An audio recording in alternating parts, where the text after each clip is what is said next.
আমি কেইবাটাও পুৰস্কাৰ আগবঢ়াইছোঁ।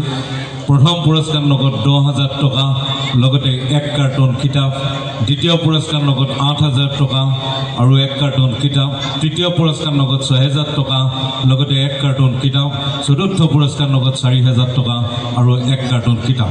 তাৰোপৰি প্ৰতিখন বিদ্যালয় মহাবিদ্যালয়লৈ এটি শ্ৰেষ্ঠ বঁটাও আগবঢ়োৱা হ'ব।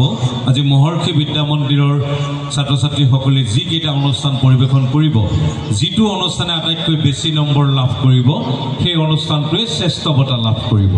আৰু তাৰোপৰি ৰেংকত যিসকল থাকিব ফাৰ্ষ্ট, ছেকেণ্ড, থাৰ্ড, ফ'ৰ্থ, প্ৰথম পুৰস্কাৰ, দ্বিতীয় পুৰস্কাৰ, তৃতীয় পুৰস্কাৰ, চতুৰ্থ পুৰস্কাৰ, এই 4টা পুৰস্কাৰ যিকেইখন বিদ্যালয় মহাবিদ্যালয়ে লাভ কৰিব সেই বিদ্যালয় মহাবিদ্যালয়ৰ পৰা আমি 2-3টা অনুষ্ঠান বাছনি কৰি দিম।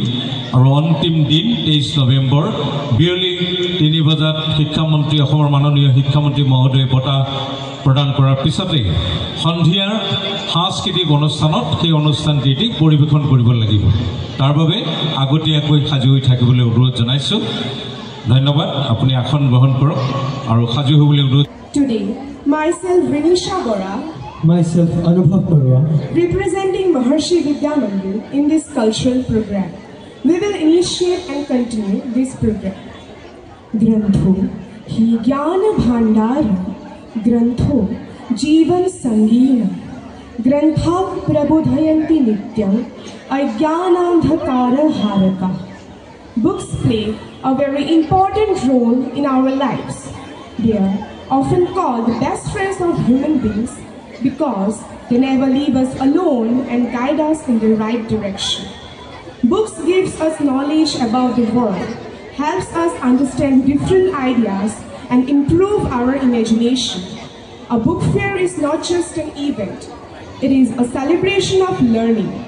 It encourages reading, supports authors, spreads knowledge, and brings communities together.